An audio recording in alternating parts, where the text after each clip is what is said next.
Muy buenas tardes, martes 15 de septiembre, sean todas y todos muy bienvenidos a un nuevo episodio de ¿Y tú querías constituyente? Como pueden ver, hoy solo me acompaña Hugo Riquelme porque Alepín tuvo una situación personal a la que atender. ¿Cómo estás, Hugo? Bien, Daniel, bien acá, acostumbrándome al nuevo horario. Sabes que curiosamente todavía no me acostumbro a este nuevo horario y me había acostumbrado a hacer el programa a oscuras. Es como que me parece raro hacerlo con un poquito de luz, Un pero poco dentro de alucinado. lo que se puede estar bien, ansioso. Ansioso. ¿Y por qué la ansiedad? La ansiedad viene porque hoy día tenemos un invitado realmente espectacular. Hoy día tenemos a un abogado, académico, doctor en Derecho por la Universidad de Chile. Hoy nos acompaña Claudio Nach. Bienvenido, Claudio. Muchas gracias por participar en nuestro programa. ¿Cómo estás? No, Hugo, Daniela, yo encantado, por fin pudimos concretar esta conversación, así que en este mundo tan raro es como una conversación que debemos haber tenido en marzo, pero vamos a hablar de lo mismo que íbamos a hablar en marzo, ahora en septiembre, así que ilusionado de que ahora sí las cosas empiecen a funcionar desde septiembre en adelante. O sea, si ya se va a hacer esta entrevista en esta ocasión y falta la misma cantidad de tiempo que faltaba para el plebiscito en abril, Dimos un vamos bien paso. encaminados. Dimos un paso, vamos bien encaminados. Sí. Claudio, la intención de nosotros hoy día es conversar contigo acerca de la nueva constitución. Nosotros estamos muy enfocados en la campaña del apruebo y en la convención constituyente y darle el enfoque que corresponde a los derechos humanos. Claudio Nach es profesor de Derechos Humanos de Derecho Internacional de los Derechos Humanos en la Facultad de Derecho de la Universidad de Chile, cátedra que yo tomé con Cecilia Medina y que fue una de mis favoritas. Eh, bueno, y primero, partir con la pregunta que tal vez confunde a mucha gente. Mucha gente piensa que esto de partir con una hoja en blanco es partir de cero, es refundar la república.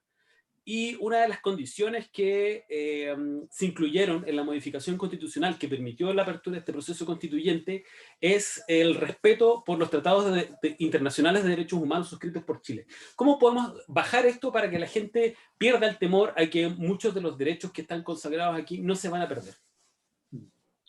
Sí, es un punto interesante, Daniel, porque se ha generado mucha, yo diría, mala información o derechamente desinformación en esa materia.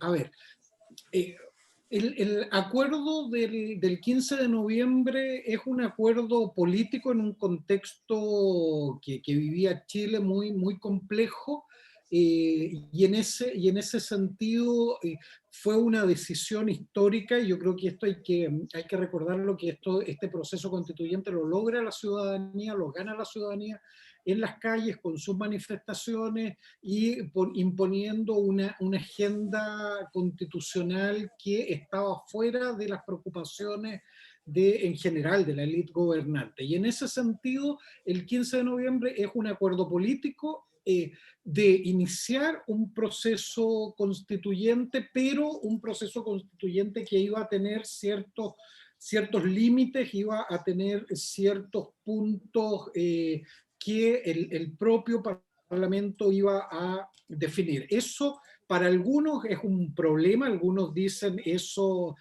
está fuera de la teoría del constituyente que tiene todos los poderes, y para otros es una garantía de tener un proceso ordenado, que es un proceso que no se va a salir del parámetro para el cual está convocada la constituyente.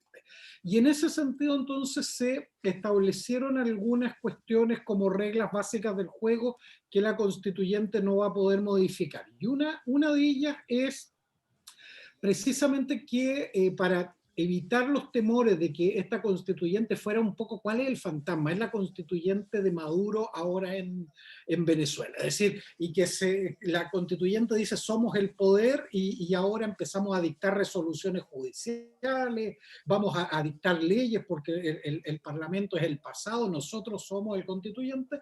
Entonces, la Constitución, cuando se reformó, estableció, mire, usted, su objetivo es generar una nueva Constitución. Usted no puede atribuirse ningún otro poder distinto, ni el del Poder Judicial, ni el del Poder Legislativo. Esos siguen funcionando y usted solo va a hacer una Constitución. Ahora, cuando haga esa Constitución, vamos a imponer ciertos límites muy básicos, que son: usted tiene que mantener el sistema democrático, es decir, esto es una república y una república democrática. No podría decir la constituyente, desde mañana somos una monarquía y vamos a tener un emperador y ese emperador es tal y cual. No, república democrática y además algunos límites. Usted no va a poder revisar sentencias ya ejecutoriadas, terminadas, y usted va a tener que respetar algunas cuestiones. Uno de ellos son los compromisos internacionales en materia de derechos humanos y también otros tratados internacionales. Y ahí hay un tema que efectivamente genera tensión, porque uno entiende, por ejemplo, que la constituyente no puede modificar los límites porque eso es un tratado internacional con otro Estado. No puede ser un acto autónomo nuestro. Pero también está el tema de los tratados comerciales, y ahí de alguna manera hay una trampita en todo el sistema, pero son estas reglas del juego. Y en ese sentido aparece dos cosas, lo de la hoja en blanco y lo de los 2/3. ¿Qué quiere decir lo de la hoja en blanco? Fue una figura que yo creo que lo interesante, pero generó problemas. ¿Qué es lo interesante? Era cómo graficar para que todos entendiéramos que esto no era una reforma a la Constitución del 80. Si la hoja en blanco quiere decir que si no nos ponemos de acuerdo en algo, no es que vaya a regir la Constitución del 80 en ese algo en el que no hay acuerdo. Es decir, podríamos tener una diferencia de si vamos a seguir teniendo tribunal constitucional o no. Por ejemplo, si no se logran los 2/3 para resolver eso, no quiere decir que va a funcionar el actual, sino que eso queda en blanco. Y tendrá que luego ser resuelto por el futuro Parlamento bajo las condiciones que fije la Constitución en términos de quórum y otros. Entonces, una hoja en blanco en ese sentido. Ahora, no es una hoja en blanco en términos de que hay límites. Por ejemplo, la constituyente podría tener un 100% de acuerdo en restablecer la pena de muerte. Mire, no, lo siento, porque hay un compromiso internacional y esto puede ser muy popular, usted está todo de acuerdo, pero esto es un límite.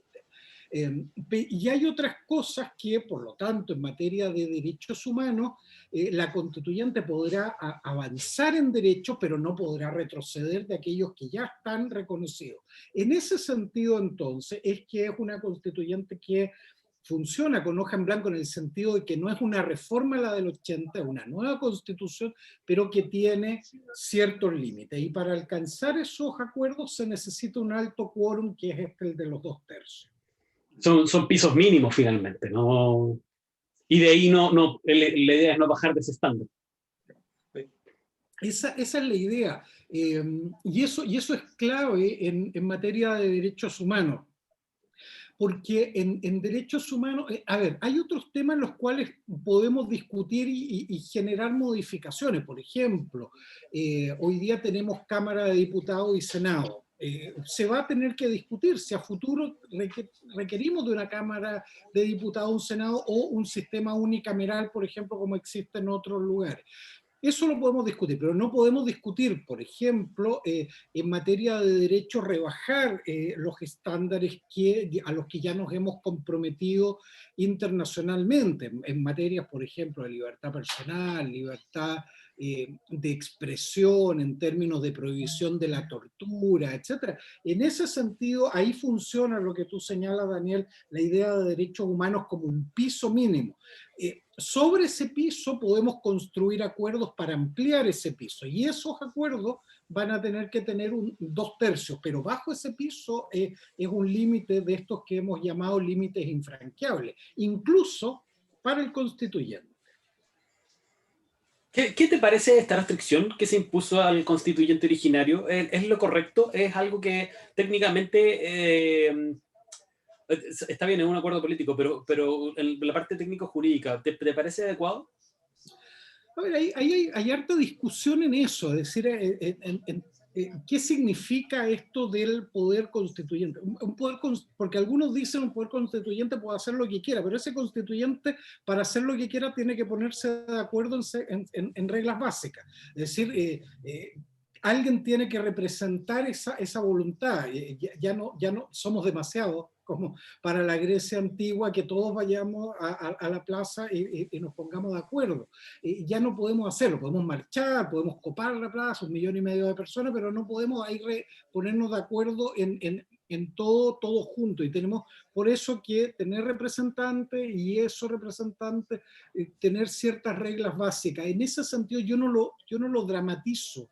Eh, eh, que aquí estamos teniendo algo que está capturado. Es decir, obviamente es un proceso político y hay quienes intentan controlarlo, digamos, pero el acuerdo que se logró sirve para obtener el resultado. Eso es lo que a mí me importa. Si fuera un acuerdo que dice algo pero hace imposible obtener el resultado, habría que denunciarlo y decir, ¿sabe qué? Esto no sirve. Pero se logra el resultado. Entonces sí, podemos tener una discusión teórica y hay algunos que no les gusta, sobre todo hay algunos historiadores ahí que han planteado dudas, algunos, gente del derecho también. Bueno, yo le diría, bueno, para la próxima revuelta conseguir más poder y obtener un resultado así, Propongan. bueno, que le vaya bien, pero lo que tenemos ahora, lo que conseguimos ahora con esta revuelta fue esto. ¿Sirve para el objetivo? Sí, sirve para el objetivo. Démosle entonces. Desde el punto de vista ese que estás mencionando, Claudio, con respecto a tener los representantes, yo recuerdo que cuando se da como suerte de plazo de 48 horas para cuando sale Sebastián Piñera, después de un momento súper tenso en donde yo creo que todos pensamos que íbamos a volver a tener, al peor momento de cuando inició el estallido, y los partidos y los políticos creo que fue acá no creo, fue acá en Santiago, en el ex Congreso, en donde se hacen las negociaciones, y yo me acuerdo que seguí pero completo todo el proceso de negociaciones porque se transmitió y es interesante que podamos haber visto cómo se hace la política, por lo menos en Chile.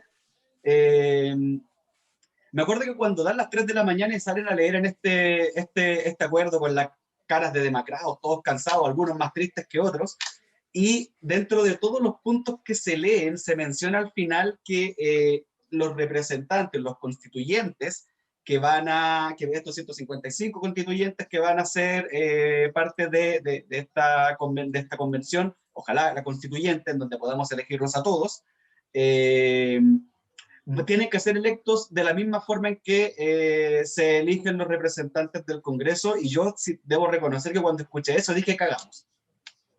¿Qué impresión te dejó a ti ese punto en particular de que la forma de elegir a estos representantes tenía que ser con las mismas reglas de cómo elegimos a los representantes del Congreso? Yo creo que todos tuvimos una sensación en eso mixta, en esa noche larga, digamos, que fue la del 15 de noviembre. Había el temor que tú señalas, de que no era solo que íbamos a volver al momento del 18, 19 de octubre, sino que la cosa se venía peor, es decir, lo que muchos temíamos era que en ese minuto se decretara no un estado de emergencia, sino que un estado de sitio, derechamente, que implicara una represión ya todavía más violenta de lo que estaba siendo en ese minuto. Es decir, había un temor muy fuerte. Y en ese sentido, el acuerdo de esa noche yo creo que representa un momento histórico ¿en qué sentido? Nuevamente, en esto nada es perfecto, en una doble es como una moneda dos caras.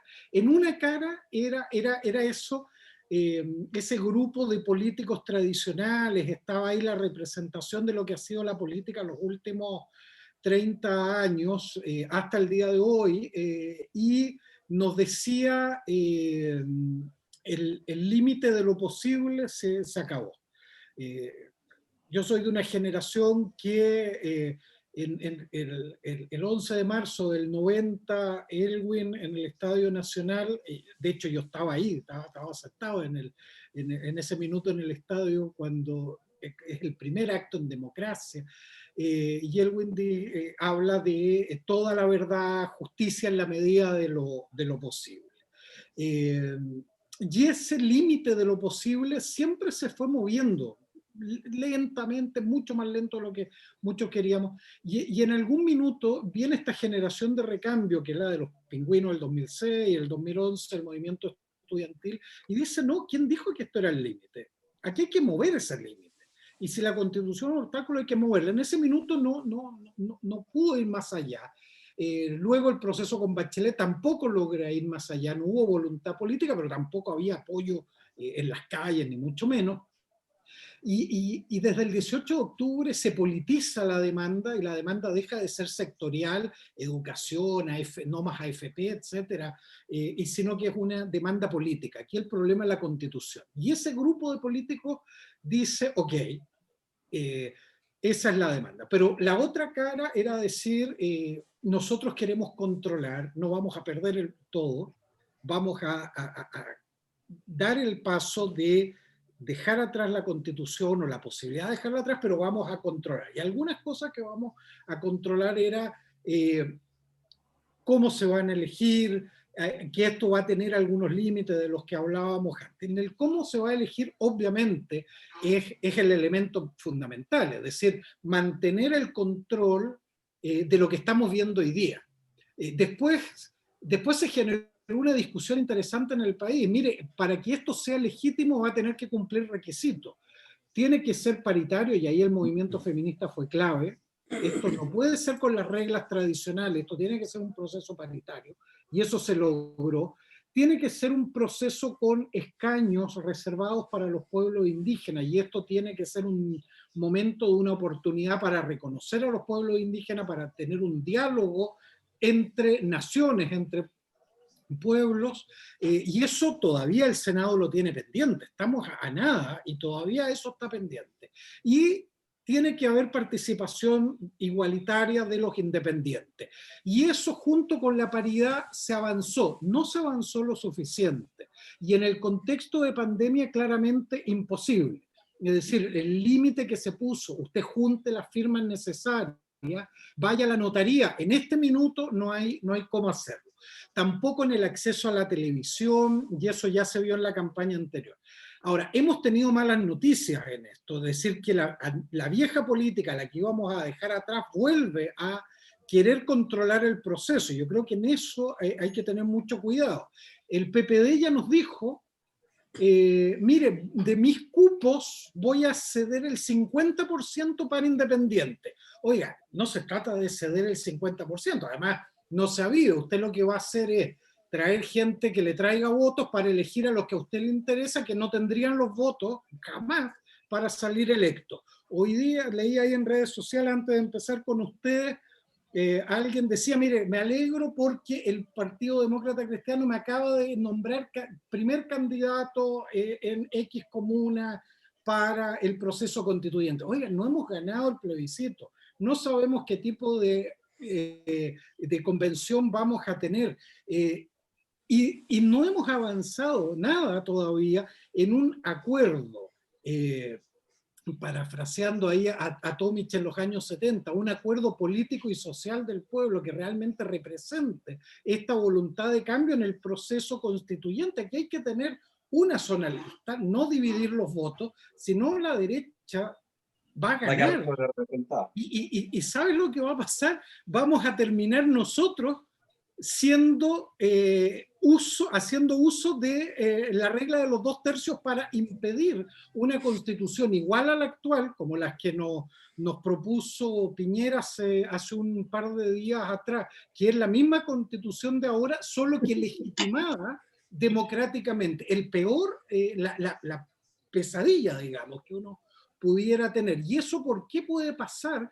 Por la división de los partidos, los independientes. Aquí tiene que haber un proyecto serio, de largo alcance, unitario, para hacer una vez, lo único que les pedimos, una vez hacer las cosas bien, porque lo que está en juego es grande. mucho. Entonces sí, hay riesgo con este tema de cómo se van a elegir a los constituyentes, pero estamos jugando con estas reglas y hay que usarlas y hay que usarlas bien y insisto con el punto. Vuelvo al tema generacional. Aquí hay una generación que ya 2 veces hemos vivido cuestiones que se suponía que no íbamos a vivir, violaciones graves, masivas, sistemáticas. Ahora tenemos la oportunidad de hacer las cosas bien. ¿Cómo nos vamos a farrear una vez más esa posibilidad? Hay mucho en juego. ¿Cierto? Sí. Y quiero volver sobre un punto que tocaste hace un rato atrás respecto al rol de la convención, de la eventual convención, y volviendo también a los temores que puede tener más bien la gente que está indecisa, porque el que tiene definido el voto es difícil que se cambie de ahí, pero hay gente que está indecisa, particularmente si votar convención constituyente o si votar convención mixta. Y uno de estos temores tiene que ver precisamente con el que se irrogue funciones que no le corresponden a la convención. En este caso, tú señalabas que el propósito del acuerdo es que la convención que se elija tenga como mandato único el elaborar una nueva constitución. Sin embargo, la convención mixta no funciona tan así porque solo los constituyentes electos estarían electos para elaborar la nueva constitución, en tanto que los constituyentes que vienen del Parlamento continuarían teniendo su rol de parlamentarios, entonces estarían ahí con este mix de funciones entre parlamentario y constituyente que me parece un poco extraño. Además de todos los otros desequilibrios que se producen entre unos y otros, como por ejemplo la dieta y otros privilegios que van a seguir, de los que seguirían gozando los parlamentarios y de los otros constituyentes no. Sí, Daniel, ahí hay 2 temas. Uno es el tema del apruebo y el rechazo, las razones para rechazar, digamos, una razón que mucha gente la plantea, yo creo que de buena fe. Aquí hay quienes lo hacen de mala fe, quienes quieren engañar y como siempre la campaña del terror y eso es inevitable y va a estar. Pero yo creo que hay un grupo importante de personas que están por la opción rechazo donde tienen un legítimo temor.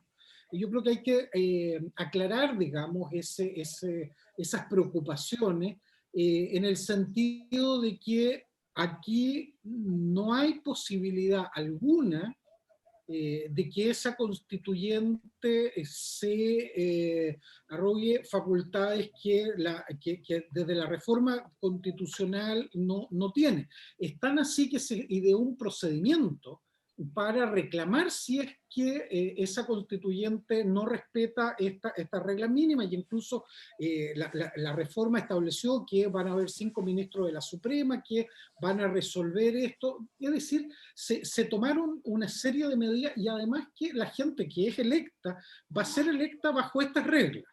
Y por lo tanto los que sean electos van a tener que comprometerse a respetar estas reglas. Y en ese sentido uno esperaría que no haya conflicto en ese sentido. Pero por otra parte está este miedo del cheque en blanco. Mucha gente probablemente se los ha dicho a ustedes. Esto es como un cheque en blanco. Hay un spot publicitario que es peor todavía porque tiene otros elementos, además de discriminatorio, de estereotipo, etcétera, pero como de que mire usted cómo se va a casar con alguien sin conocerlo. Hay una serie de cosas un poco burdas, pero que en el fondo activan una preocupación que es legítima. Yo diría que ahí hay que tener mucha tranquilidad los que tengan ese temor. ¿Por qué? Porque hay un plebiscito de salida también, no solo de entrada, sino que al final va a haber un plebiscito para ver si se acepta o no lo que proponga la constituyente. Es decir, si los constituyentes lo que hacen es un mamarracho, que es inaceptable, que es peor que lo que tenemos hoy día, bueno, se vota en contra y se rechaza. Y en ese sentido estamos ante un sistema que tiene una serie de mecanismos, yo diría, de protección para evitar un mal resultado. Nunca se puede asegurar, pero lo que sí sabemos es que mantener lo que hay hoy día y la conflictividad que eso genera para los que no quieren seguir el otro discurso, el tema de la violencia. Si usted no quiere violencia, de un camino de salida, abramos un camino por donde podamos buscar solución a los conflictos, y ese es el proceso constituyente. El otro argumento para rechazar es, no, porque hagamos los cambios ahora, reformemos lo que haya que reformar ahora. Cuando les digan eso, lo que hay que preguntarles es, ok, en concreto, ¿qué? Porque esa agenda que usted está de acuerdo, si todos tenemos acuerdo, se puede reformar hoy día. No hay que esperar ni siquiera el plebiscito del 25 de octubre, se puede reformar ya. Entonces eso es, además que se han rechazado todas las reformas importantes en educación, en salud, en previsión, en el agua, etc. Entonces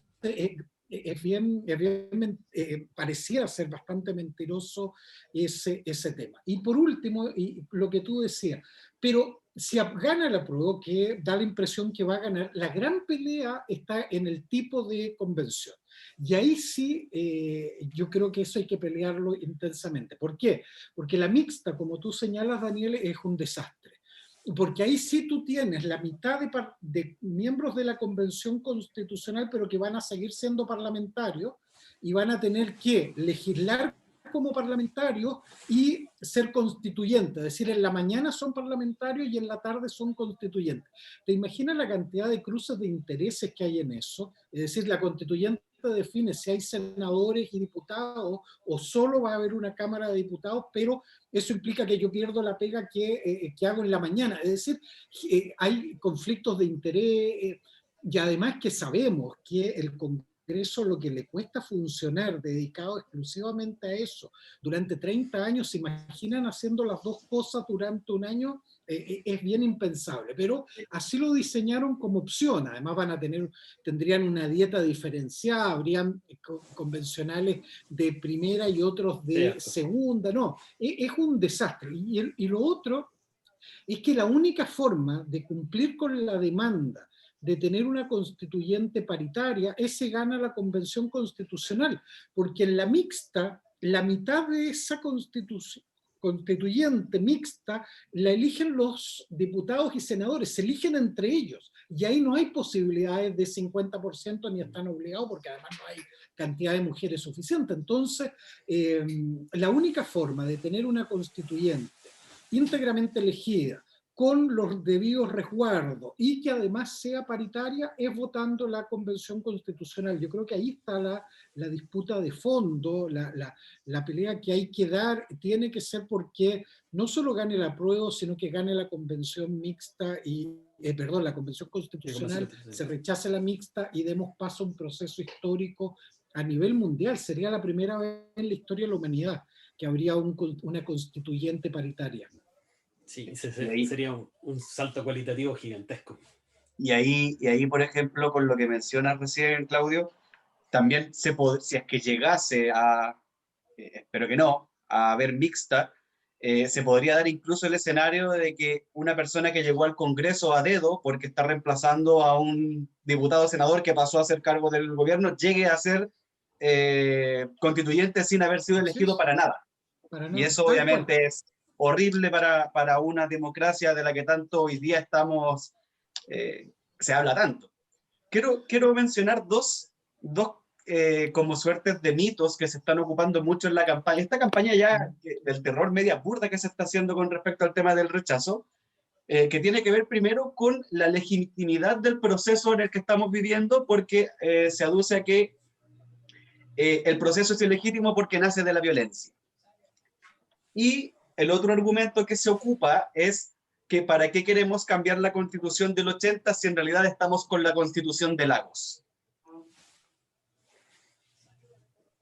Sí, son dos cosas que yo creo que han tocado alguna tecla, digamos, a mucha gente le hace algún sentido.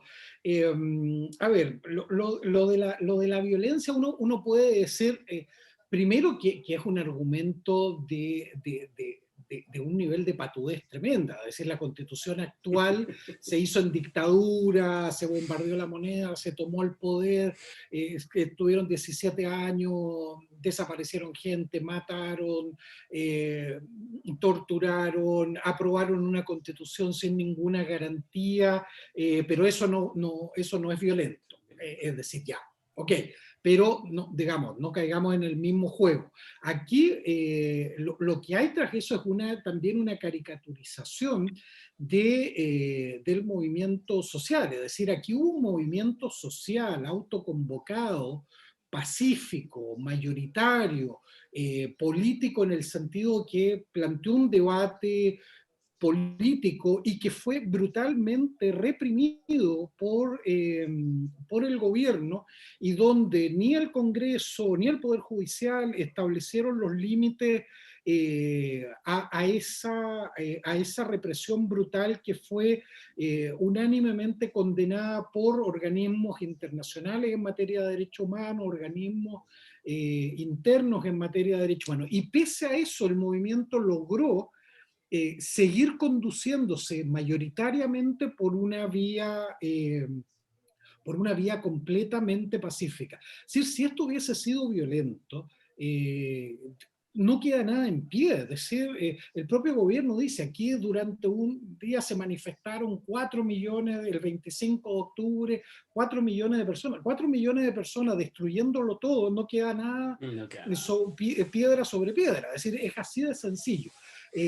Ahora, para algunos las movilizaciones, la protesta, eso de por sí es violencia, y eso no es así. Eso es un ejercicio de un derecho humano, que es el de la protesta social, incluso cuando molesta, cuando es incómoda, incluso cuando se corta el tráfico, en la medida que no genere obviamente una consecuencia fatal, desabastecimiento, por ejemplo, o que se impida atender a una persona que ha sido, digamos, que tenga que requerir asistencia médica o impedir el paso de los bomberos. Nada de eso pasó, salvo cuando Carabineros impidió atender a Abel Muñoz, salvo cuando los camioneros ahora se tomaron en otro contexto, y ahí eso no parecía violento al gobierno. Entonces, el argumento de la violencia es bastante falaz en el caso de Chile, pero además, si hubiese esa violencia, si consideráramos lo que pasó violencia,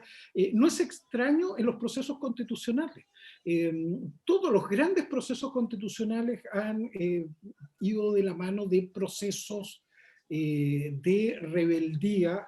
Piensen ustedes en la Constitución de Estados Unidos, en la Constitución en Francia, en el periodo revolucionario. Los que inventan esta idea de la Constitución parten de revoluciones. La experiencia europea en materia de sus constituciones también tienen que ver con la lucha contra el fascismo. En nuestro continente tiene que ver con procesos de independencia. Las constituciones están asociadas a eso, es decir, la idea de momentos de rebeldía, momentos de rebelión, que generan luego la necesidad de un acuerdo político, y eso llamarlo constitución tampoco es tan dramático, y es parte de la experiencia de la humanidad. Entonces el argumento de la violencia es falaz en términos que no es efectivo que haya sido, como dicen algunos, con la pistola sobre la mesa. Aquí los únicos que operaron con pistola sobre la mesa fue en la dictadura cívico-militar. Tampoco es cierto que esto sea inédito en la historia de la humanidad, que un proceso de rebelión termina con una constitución. Al contrario, es el camino natural para darle salida, y tampoco es verdad que esto no se ha conocido en la historia de Chile. Todas las constituciones en Chile son producto de momentos de crisis. La diferencia es que esta vez no tienen el sartén por el mango los mismos de siempre.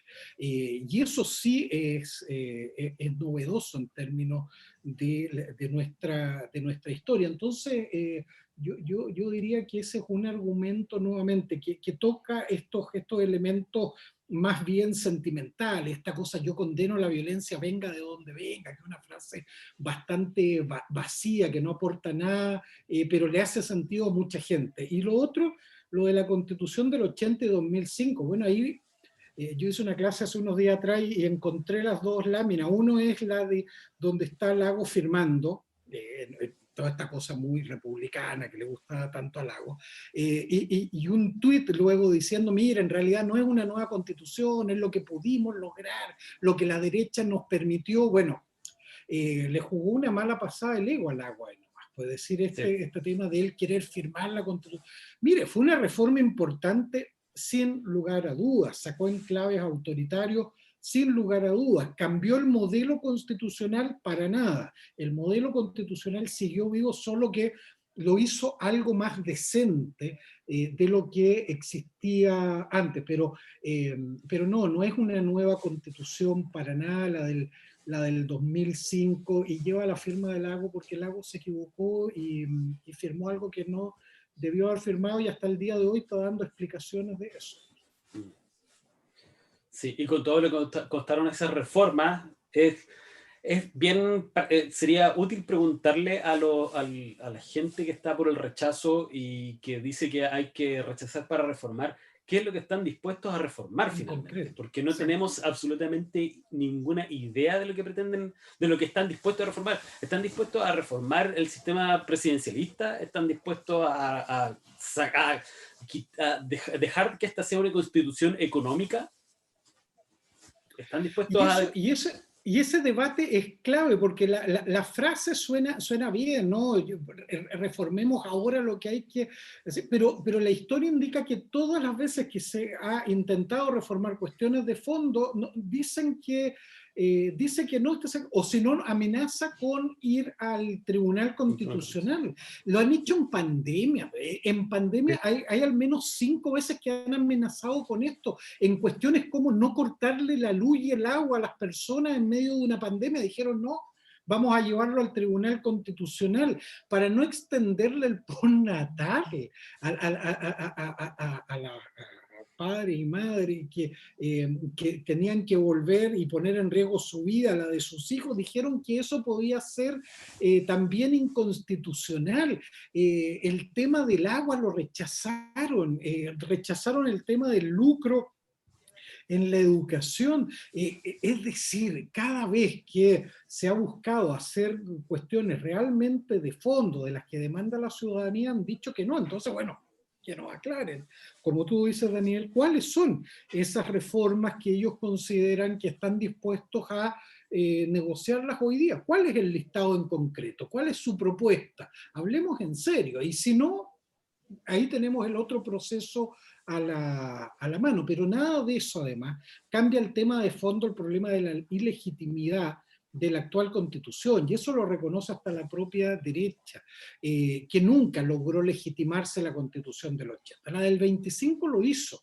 La del 25 también parte por un acto de fuerza de los militares que imponen una nueva constitución, pero al final esa constitución se legitimó, y los últimos días del gobierno del presidente Salvador Allende, lo que se discutía era los opositores de que había una infracción a la Constitución, y el gobierno se defendía que estaba dentro de la Constitución, es decir, una Constitución que se legitimó en la práctica. Esta, la del 80, en 40 años no se logró legitimar, mala suerte, digamos, no se pudo, y por lo tanto ese elemento no cambia con reformas.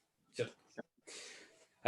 Hay uno de los grandes temores, y que también debe ser el argumento central de los que apelan a la campaña del terror a favor del rechazo, que es el tema de la propiedad privada, y que temen que se elimine la propiedad privada como un derecho reconocido en la Constitución. ¿Es efectivo? ¿Tiene sustento este temor? Ninguno. Absolutamente ninguno. Y aquí estoy seguro que en redes sociales me van a pegar en la cabeza, que como, que usted es uno más que defiende la propiedad privada, y eso, por todo lo que uno dice, a alguien le pega, pero no. Y eso hay gente que a mí me lo ha planteado, pero preocupada en serio, digamos, en esta idea de conversaciones de este tipo que tuvimos en marzo, me acuerdo muchas, en febrero, marzo, en esa época, en plazas, iglesias, teatro, en la calle, es decir, y más de una vez me lo plantearon, pero en serio, no como campaña, sino que las que eran víctimas de la campaña del terror. Esta idea, oiga, pero nos van a quitar todo, si uno tiene una segunda casa se la van a quitar, digamos, y, sí, y mi propiedad privada me la van a... Pero nadie le va a quitar eso no está en ninguna parte, absolutamente fuera. Eso no está ni en los clásicos, ni en Marx, ni nadie quería quitarle a nadie su escobilla de dientes, su casa, para nada. Eso, y está eso tan garantizado que está justamente en los límites del constituyente, porque podríamos tener una constituyente que se emociona y dice vamos a erradicar la propiedad. Pero mire, si ese es un límite en términos de la propia los instrumentos internacionales de derechos humanos que consagran el derecho de propiedad. Otra cosa es que discutamos cuestiones como el tema de los recursos naturales, y esa es una discusión política, económica, que tiene que ver con medios de producción, etcétera, y ahí va a venir la discusión de cuánto se puede modificar eso si los tratados internacionales ponen límites, los que ha suscrito el Estado de Chile. La constituyente probablemente no resuelva eso, va a tener que fijar un camino para que luego lo resuelva el futuro Parlamento, si, por ejemplo, si hay que pagar indemnización. Ahí viene todo un debate, pero que le van a quitar la casa, que le van a quitar el auto, que el único riesgo que afecta en su casa es ahora que los inspectores del Ministerio de Salud quieran entrar a contarle cuántos invitados tiene. Esa es la única afectación al derecho de propiedad que uno avisora en el próximo tiempo. Así que quien tenga algún temor de que le van a quitar su casa a partir de la constituyente puede dormir absolutamente tranquilo, eso no va a pasar. Y a raíz de eso, hoy día, o sea, con lo que mencionabas al último de la fiscalización en las casas, hoy día vimos a una autoridad, de una subsecretaria, si no me equivoco, diciendo que los fiscalizadores sí estaban facultados para entrar, y es como, ¿a dónde? Muéstrame dónde. Sí, yo creo que es bueno aclarar eso porque se ha generado fue muy mal comunicado.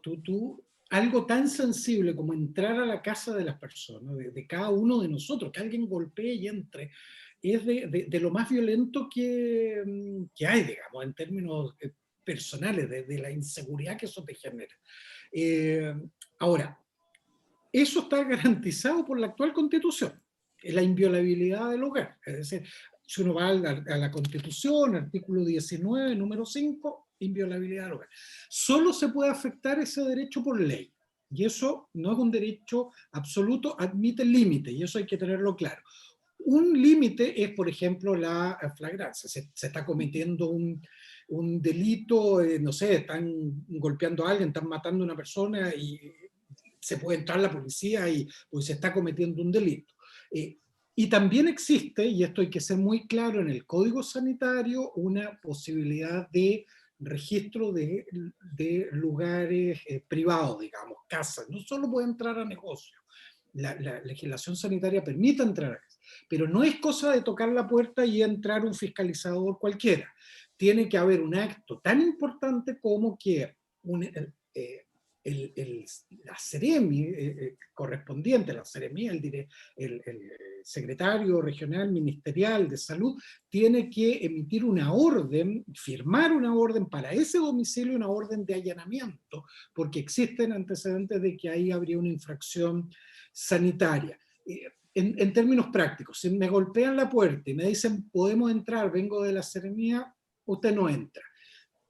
La persona deja constancia y dice necesito una orden de allanamiento. la Seremía la puede dictar, incluso hay un formulario en redes sociales, yo lo acompañé para que usted vea cómo cada persona vea lo que le tienen que exhibir. Le exhiben esa orden. Mire, tengo la orden de allanamiento para su domicilio, aquí dice que puedo entrar a su domicilio. Incluso ahí usted le puede decir no, yo no lo voy a dejar entrar. Y ahí puede recurrir al auxilio de la fuerza pública y decir, ok, con auxilio de la fuerza pública vamos a entrar. ¿Puede entrar ahí? Sí, ahí puede entrar.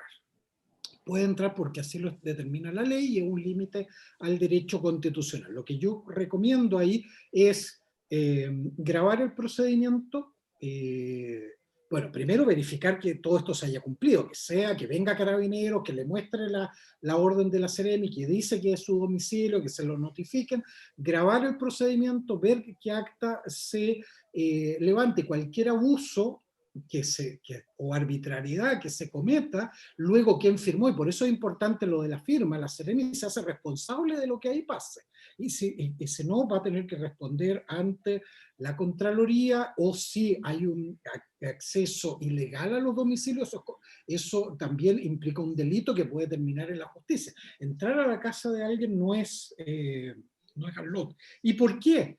Porque está consagrado en la Constitución. La gente que dice la Constitución no importa, no sirve para nada, no, mire lo que importa. Usted puede establecer un límite a una autoridad para que ingrese a su hogar y tenga que cumplir con todo esto porque está en la Constitución. Si no estuviera ahí, podría entrar como quiera. Es importante la Constitución y los derechos que ahí están consagrados.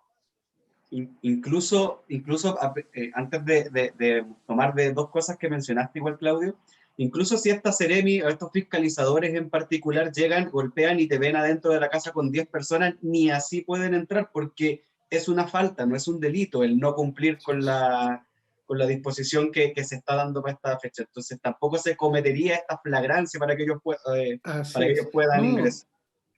Para nada, y yo creo que este es un error garrafal, es decir, esto en términos de como medidas sanitarias. ¿Imaginan lo que es gente que vaya de casa en casa buscando COVID, digamos, y después entren a tu casa?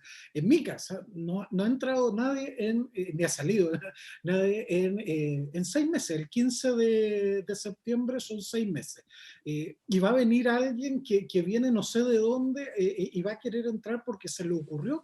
Es decir, eso, ¿en qué cabeza eso le parece a alguien que es una buena medida? Y además la comunica de una pésima forma. No, está todo mal. Y yo me temo que esto se termine transformando nuevamente, igual que lo de las cajas, en un show publicitario, es decir, va a estar la Seremi acompañada de no sé quién, con las cámaras de televisión, entrando, ingresando a la casa de alguien, entonces haciendo van la a querer foto. mostrar eso como una actividad de fiscalización, además en una casa probablemente de gente en situación de vulnerabilidad, y mostrarlos ahí que había más de los que tenían que haber, aunque no sabemos si ya vivían todos ellos.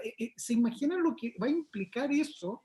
Además, estamos en Chile, en el contexto de las fiestas patrias, los que estén adentro probablemente no van a estar en su mejor estado para recibir esta visita. ¿Se imaginan la cantidad de problemas prácticos que esto va a implicar para la gente que haga esto? Es exponer además a esos funcionarios a agresiones, a insultos. Es decir, esto no tiene ningún sentido, ni sanitario, ni jurídico. Es un nuevo gran error de manejo de la autoridad. Podríamos resumir que este gobierno es un gran error, pero me hago cargo de esa frase. Dentro de lo que mencionabas recién, Claudio, hablaste de la Contraloría y también hablaste de la represión violenta y las violaciones a los derechos humanos por parte de la policía, en este caso Carabineros de Chile, que justamente son tópicos que hoy día se están tocando, en donde la Contraloría emite algunas instrucciones de sumario administrativo o algo por el estilo, para poder determinar responsabilidades, y aparece después el general Rosa haciendo el show que ha hecho siempre desde que partió el 19 de octubre, dentro del contexto de una nueva constitución. Harto se ha hablado de la necesidad de refundar una institución como Carabineros de Chile. Y ojalá desde cero, porque en realidad hoy día estamos viendo que Carabineros de Chile es una institución que primero es deliberante, ¿ya? Emite sus propios comunicados sin mediar por la no deliberancia y además funciona como policía, ha funcionado como policía política. Vimos la diferencia del trato en el paro de los camioneros, hemos visto la diferencia del trato en las marchas por una opción y por la opción del apruebo. ¿Cuál es tu opinión o la perspectiva respecto al proceso constituyente y este anhelo o esta necesidad que se está manifestando de refundar o por lo menos reordenar esta institución? Si hay algo en lo que coinciden todos los informes en materia de derechos humanos es en este punto. Cada informe, el de Amnistía, Human Rights Watch, Alto Comisionado, Comisión Interamericana, Instituto Nacional de Derechos Humanos, Defensoría de la Universidad de Chile, Defensoría de las Niñas, todos los organismos, si hay un elemento en el que todos coinciden es en la responsabilidad que le cabe a Carabineros como en su actuar en el marco de las graves violaciones de derechos humanos que ocurrieron después del 18 de octubre. Pero esto es una historia mucho más antigua que el 18 de octubre. Si tú piensas, el año 91, el informe de la Comisión de Verdad y Reconciliación, el informe de la Comisión Rettig, lo que proponía era reformar las Fuerzas Armadas y Carabineros. ¿Y para qué? Como una garantía de no repetición.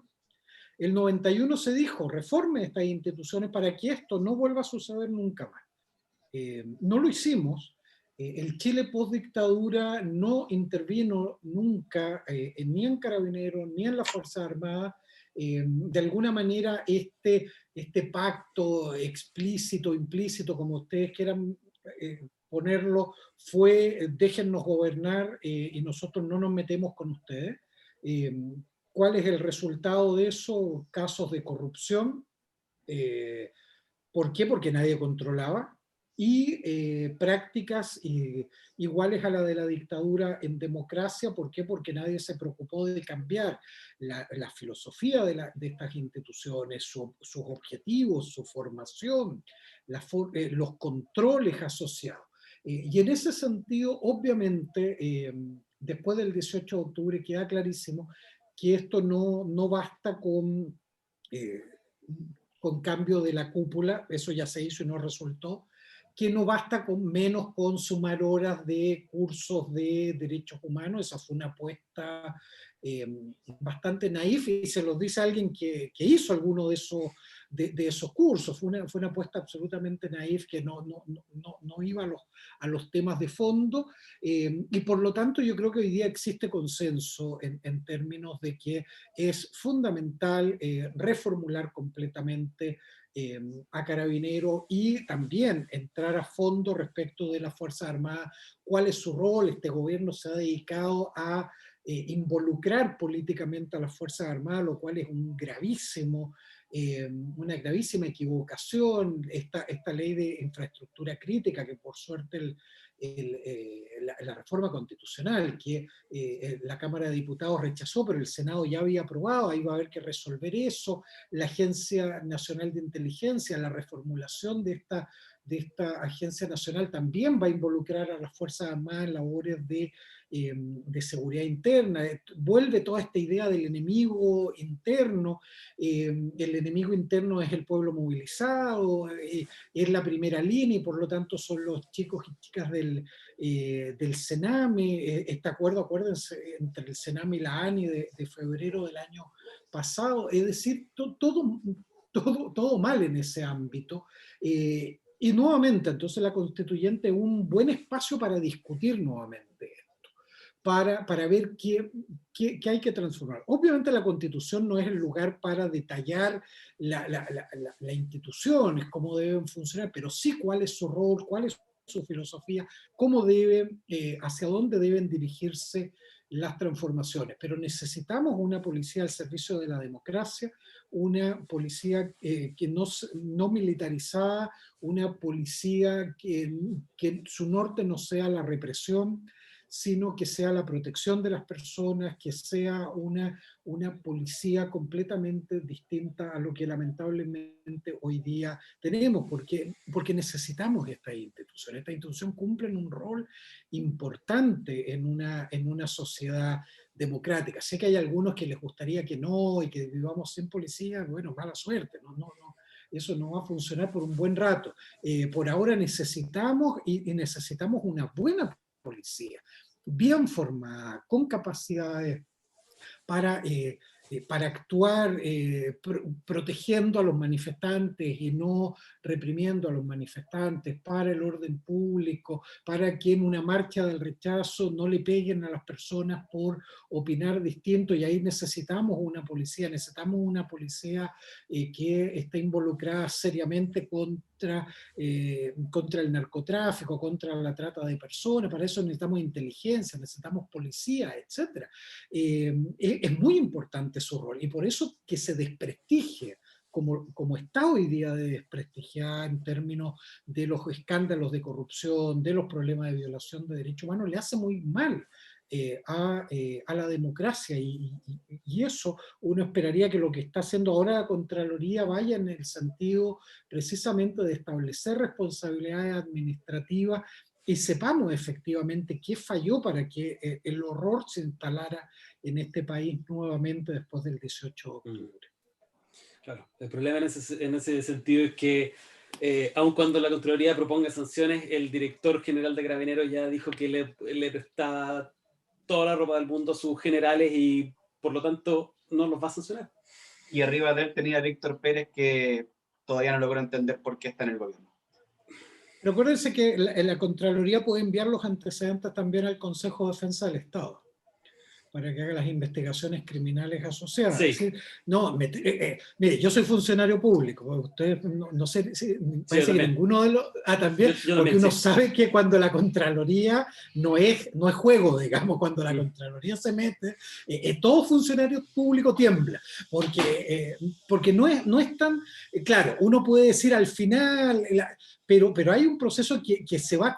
Y yo creo que es algo clave que necesitamos hoy día, saber qué falló, saber dónde están los errores. Y la justicia también está investigando esto. Y si la Contraloría establece ciertas cuestiones, después no va a ser tan fácil en la justicia simplemente decir que no son tal. Entonces inicia un proceso que es muy interesante en términos de establecer las responsabilidades administrativas, que es una consecuencia más de las violaciones de derechos humanos. Es tan importante la responsabilidad administrativa como lo es la responsabilidad política que establece el Congreso, como es la responsabilidad penal que establecen los tribunales, como la responsabilidad internacional que se establece en organismos internacionales. Es una forma más de responsabilidad, y por eso están tan preocupados, y por eso están tratando de deslegitimar a la Contraloría, porque esto es en serio.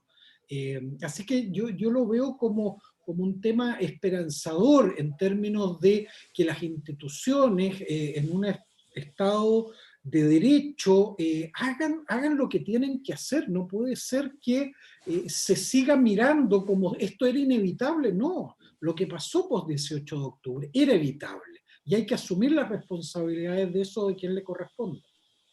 Sí. Un tema que es bien complejo en Chile. En Chile no se suelen reconocer las responsabilidades en el ámbito personal. Ser la autoridad y decir, me equivoqué, doy un paso al costado, me equivoqué, asumo mi responsabilidad. Eso es algo que está muy lejos de nuestra idiosincrasia todavía, lamentablemente. En el mundo privado funciona muy parecido también. Desde el mando, también. los mandos medios para abajo son los que pagan las responsabilidades, los cargos ejecutivos, altos ejecutivos no. Y por eso estamos como estamos en realidad. Hay un tema idiosincrático Claro. ahí bien preocupante. Con respecto, volviendo un poco a lo que ya proyectamos nosotros, pensando optimistamente en una nueva constitución redactada por una constituyente paritaria y electa por todos los ciudadanos de este país, de nuestro país. Derechos. La Constitución actual contiene un decálogo de garantías, que la Constitución garantiza a todas las personas un decálogo de 24 puntos. ¿Es necesario tener esta clase de decálogos en las constituciones modernas, teniendo en consideración que los tratados internacionales ya per se son catálogos bastante más amplios por lo demás?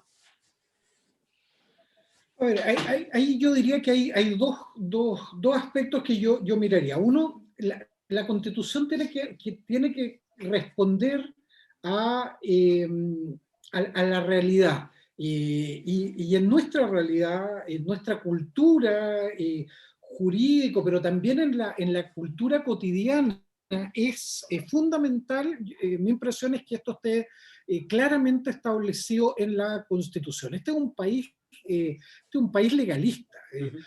Este es un país donde se piratean las leyes. Esto en otras partes la gente se ríe, pero es verdad, aquí sale la nueva ley laboral y alguien se sube con esto al transporte público a vender la ley laboral pirateada, digamos. Este país es tan legalista que la dictadura quiso revestirse de legalidad, y eso es la Constitución del 80 y el plebiscito, es vestirse de legalidad. Es tan legalista que en este país la corrupción se intenta hacer por vías legales. Aquí no te pasan un sobre amarillo, siempre son amarillos los sobres, con billetes adentro. Aquí se arma todo un tema de no, yo di la boleta, y factura, y claro, todo lo tratamos de legalizar. Entonces, en esa cultura, si está o no está escrito en el librito, es clave. Es decir, yo entiendo, ahí hay un argumento teórico, yo se lo he escuchado a alguna gente, de que mire, no, bastaría con... ya, ok, pero si no dice que usted tiene el derecho al agua, nadie se lo va a respetar y garantizar, etc. Entonces yo creo que el debate sobre el catálogo de derechos es un debate que va a ser importante, que esté ahí.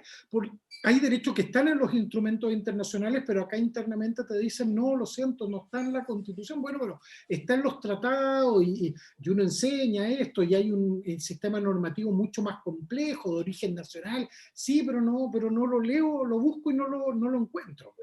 Entonces, es importante. Yo creo que ahí hay una cuestión cultural importante.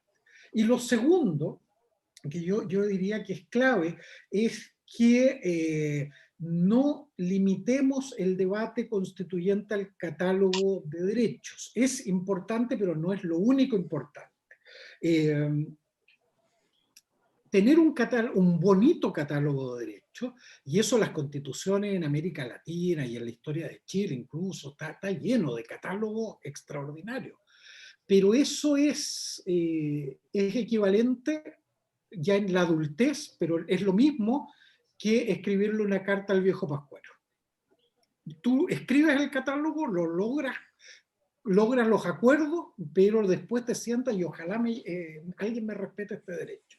Ese catálogo tiene que ir acompañado de mecanismos de protección de esos derechos para que se cumplan. Por eso las acciones, por ejemplo, tener una buena acción de tutela, de protección de derechos es fundamental. La nuestra fue una de las pocas cosas interesantes que tiene la del 80, que se le reconoce en muchos lugares respecto de Chile, es que por fin tuvimos una acción de protección, que eso no existía antes, pero es limitada.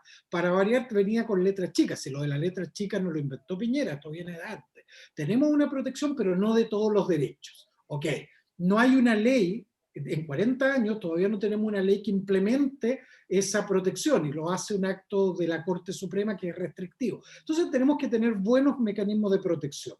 Tenemos que establecer en los principios cuestiones fundamentales. ¿Para qué está el Estado? ¿Dónde está radicada la soberanía? Que esté en el pueblo o en la nación no da lo mismo. Tenemos que tener un principio de igualdad y no discriminación potente que irradie todo el sistema. Eso va más allá del catálogo. Hay cuestiones en los principios, en el catálogo, hay cuestiones en el sistema de recursos, pero también tenemos que pensar una constitución que diseña el poder, que eso es lo que hace una constitución, sobre la base del respeto de derechos humanos. Es decir, ¿qué instrucciones precisas, qué mandato le vamos a dar al Poder Ejecutivo, al Legislativo, al Judicial, a los órganos autónomos en materia de derechos humanos? Hay un argentino, un constitucionalista que es muy citado acá, Roberto Gargarella, y él habla de que hay que preocuparse, que en América Latina nos hemos preocupado mucho del catálogo de derechos y no de lo que él dice en la sala de máquinas, donde se toman las decisiones. Nosotros, para entender qué quiere decir eso, es que nos preocupamos del catálogo, pero preocupémonos también de la cocina, donde se toman las decisiones. ¿Se acuerdan nuestra cocina del Chico Saldívar Sí. donde aquí es donde se decide, da lo mismo lo que está escrito en otra parte, pero el poder decide. Bueno, ese poder hay que meterse en esa cocina y ver cómo vamos a organizar esa cocina para que esos derechos sean una realidad. Entonces, cuando hablamos de derechos humanos en la Constitución, tenemos que tener una mirada integral de la Constitución en la lógica de derechos humanos. Eso es fundar nuestro sistema democrático en el respeto y la vigencia de derechos humanos. Eso en los 90 se dijo, pero no se hizo lo que había que hacer. Bueno, ahora, en el 2020, 2021, hay que hacerlo y hacerlo bien. Así que yo te diría ahí, Daniel, que sí, es una discusión importante y una discusión que no va a ser fácil. Hay muchos sectores y le ponen títulos bonitos y dicen, no, mire, hay que tener una constitución mínima, hay que solo fijar las reglas generales, etc. Pero tras eso también hay una apuesta política de no querer entrar en estos temas. Y en tiempos de alta desconfianza con la política, en momento constituyente, tenemos que entrar a darle respuesta a los principales desafíos de la realidad. No vamos a resolver todo, pero la Constitución del 80 está acompañada de cuántas son, 13, 16, no sé cuántas leyes orgánicos constitucionales que regulan el tema de las Fuerzas Armadas, de Carabineros, de la educación, Banco Central, etcétera, que tienen el mismo rango al final de la Constitución. Entonces tampoco tenemos una Constitución mínima. No, si en estas materias hay todavía mucho que discutir y tenemos que ver cuáles son los temas que ahí nos importan. Sobre eso, pensando en que la discusión va a ser tan amplia, un par de preguntas breves. ¿El tiempo que tiene la constituyente es suficiente? La de Colombia, la constituyente colombiana, que tenía que redactar una constitución en medio de una guerra civil, tuvo menos tiempo. Es decir, si se puede, sí, se puede. 9 meses, extendible a 12, es perfectamente posible. Obviamente, uno pudiera haber querido, no sé, 2 años, pero en realidad eso es demasiado tiempo para la circunstancia. Se puede. ¿Por qué? Porque la Constitución tiene que definir estos grandes acuerdos. Hay cosas que vamos a avanzar rápido, probablemente como país en esos acuerdos, porque esto no es un tema solo de los constituyentes. Esto no es ir a elegir a alguien y después ya usted me cuente y yo veo si le apruebo la Constitución. Esto tiene que ser un proceso que vaya acompañado de debate público, de movilizaciones sociales, esto igual que el 10% de la AFP. Ahí se requería un alto quórum, que la única forma de obtenerlo fue con movilizaciones sociales. Con la gente preocupada de lo que estaba pasando. La votación, no me acuerdo si era en la Cámara o en el Senado, el canal de la Cámara o el Senado tuvo un pic de audiencia inédito. Histórico. La gente estaba, estaba encima, cada uno sabe cómo votaron sus parlamentarios, los que él elige. Eso tiene que ser de alguna manera una lección para el proceso constituyente. Las cosas que nos importan, tenemos que darle seguimiento. Lo que tenemos que hacer es definir cuáles son esas cosas que importan, porque hay otros que ya están haciendo la pega, lo que sacó Piñera, ¿se acuerdan hace algunos días atrás, los 10, cuántos son los 10 puntos?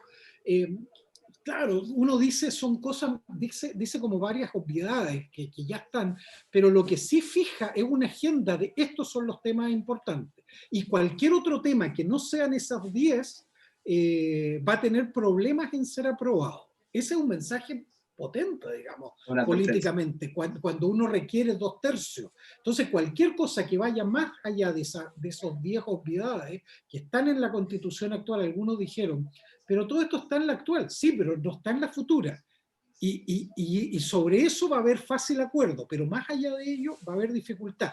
lo que vaya más allá de ello va a tener que ir acompañado de un movimiento social importante. Y si es necesario volver a tomarse las plazas y las avenidas de este país, va a haber que volver a tomárselos para generar los acuerdos que nos interesan. Y algunos dirán eso es violencia. No, eso es un pueblo políticamente activo, interesado. Ese es un pueblo que se hace cargo de su destino. Y eso es lo que creo, espero, ganamos desde el 18 de octubre. Y pucha que costó. Pucha que costó. Muchas gracias. Así es. Sí, 100% de acuerdo. Si hay que, como ciudadanos, estar vigilantes, hay que estar vigilantes, aunque les dé miedo y aunque les Sí, dé. por... Y ahí el rol de ustedes es clave, este tipo de conversaciones, este tipo de programas, de distintos medios que están en esto, es fundamental, porque esto va a costar mucho que esté en los medios tradicionales. Va a haber una campaña, ustedes no sé si vieron las cifras que se están invirtiendo en la campaña de la prueba del rechazo, 80 y tanto por ciento del presupuesto para el rechazo. Es decir, es monstruoso brutal. La cantidad de horas en la televisión. Es decir, imagínense lo que va a hacer eso, es decir, un poco en la vida actual, que un día yo lo puse en Twitter una vez, que él comentaba una entrevista de él, entonces era una cosa ya en la televisión. Imagínense eso usado para lograr los puntos que le interesa.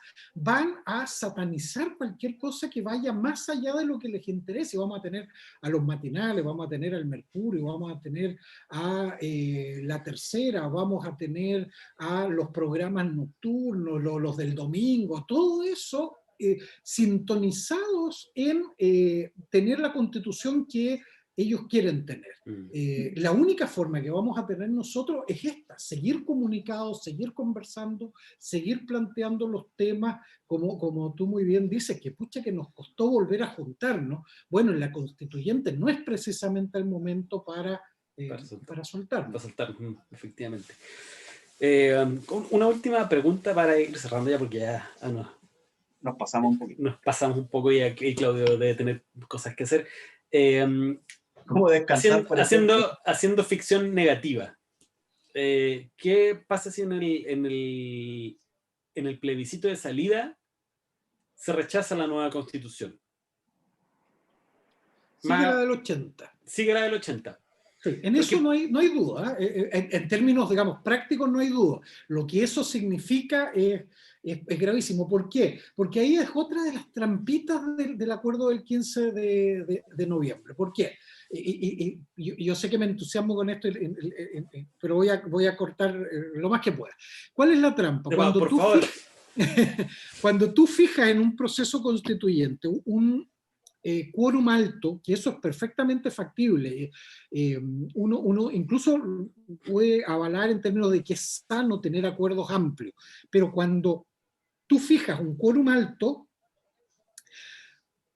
tienes que tener un mecanismo de salida para los desacuerdos. Y el mecanismo de salida en un proceso constituyente para los desacuerdos es que en el plebiscito de salida se muestran las alternativas, incluso textos constitucionales alternativos. Apruebe este o apruebe esto. O sabe que no nos pudimos poner de acuerdo en este y en este punto que decida la ciudadanía. En este no. La otra fórmula es decir, ok, vamos a proponer un texto constitucional, si no se aprueba, vuelve a la constituyente para que resuelva y ahora sí se aprueba. Pero aquí se dijo no. Aquí se dijo, ok, les vamos a dar una oportunidad. Esto es como los niños chicos que así nos tratan. Les vamos a dar una oportunidad. Pero si fallan, si no se ponen de acuerdo y esto no se aprueba, sigue vigente la Constitución del 80 y ahora legitimada, digamos, a través es parte del proceso constitucional.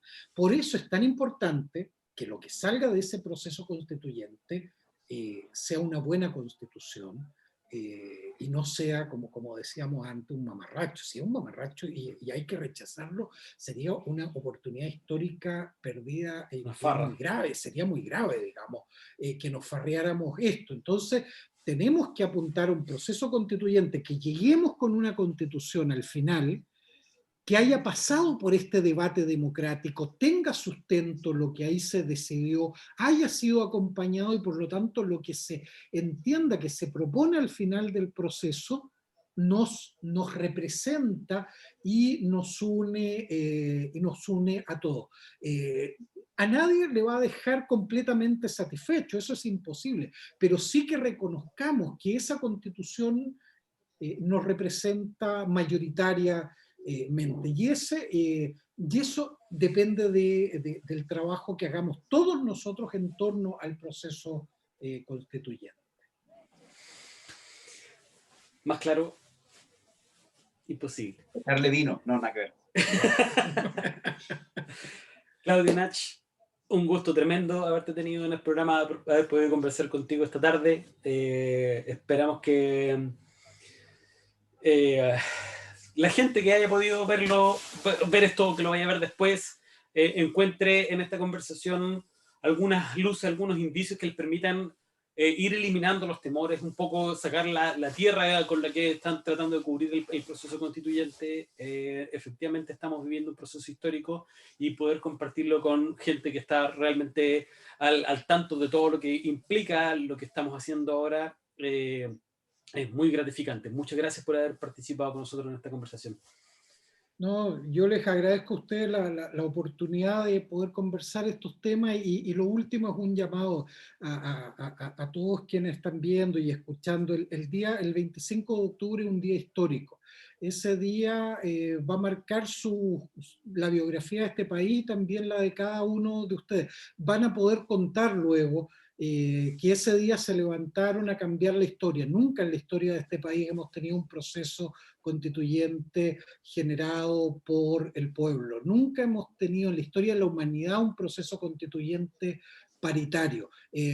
Vamos a hacer la historia de este país y vamos a hacer la historia de la humanidad el 25 de octubre. Así que a cuidarse mucho porque ese día hay que levantarse, ir, votar apruebo, votar convención constitucional y luego contarle a las futuras generaciones que fuimos parte de esa historia. Así que un abrazo a ustedes y a todos los que nos están viendo.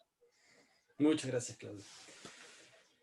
Hugo, palabras de cierre. Sí, reiterar el llamado a cuidarnos. Cuidarnos es querernos y en este momento, con mayor razón, considerando que aquellas personas que estén con COVID positivo para la fecha del plebiscito no van a poder votar y además van a estar expuestas también a una situación de salud poco alegre. Entonces, cuidémonos harto, no nos volvamos locos. Sé que estamos en septiembre, se viene el 18, pero acordémonos que no queremos que este sea nuestro último 18. Nos están provocando, no nos dejemos provocar. Si es que vas a manifestarte en la calle, cuídate, cuida tu salud, cuida tu integridad y cuida, aunque suene de perogrullo, aunque suene ridículo lo que voy a decir, cuida tu carnet de identidad porque están rompiendo carnet de identidad en los controles de identidad en la calle, así que cuídate harto. No te expongas innecesariamente porque vamos a cambiar la historia, como han dicho acá tanto Claudio como Daniel, el 25 de octubre y para eso nos necesitamos todos. Muy bien, muchas gracias. Aprobado. Recuerden que el próximo 25 de octubre es el aniversario de la marcha del 1.000.000 de personas, de la marcha más grande del post-estallido.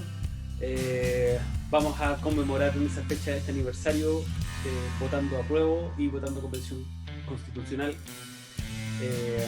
Recuerda que no ir a votar es votar por el rechazo, es dejar las cosas tal como están, dejar todas las trabas tal como están, dejar vigente esta constitución ilegítima que tenemos hasta el día de hoy, impuesta en dictadura, impuesta con la fuerza, impuesta por una violencia real que costó miles de vidas, torturas, desapariciones y mucho sufrimiento al pueblo chileno. Cuídense mucho, cuiden su plebiscito. Nos vemos el próximo martes en un nuevo capítulo de ¿Y tú querías constituyente? Hasta la próxima.